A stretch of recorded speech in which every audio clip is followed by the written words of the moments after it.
Samantala, arestado po ang rank number 4 digital level most wanted person sa Laguna sa sinagawang manhunt operation ng pulisya sa bayan ng Pakil. Alamin po ang karagdagang detalye sa ulat ni Kevin Pamatmat. Kevin! Kabilang sa listahan ng most wanted person sa rehiyon matapos madakip ng mga operatibo ng Pakil Municipal Police nitong umaga ng April 22, 2026.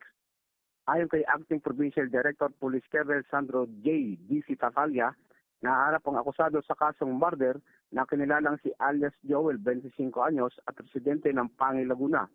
Base sa ulat ni Police Major Glenn Cuevas, hepe ng Pakil Police, inaresto ang suspect bandang alas 9:30 ng umaga sa barangay Tabera, Pakil, Laguna. Isinagawa ang operasyon sa bisa ng warrant of arrest na inilabas ng Regional Trial Court Branch 166 sa Siniluan, Laguna noong February 2, 2026.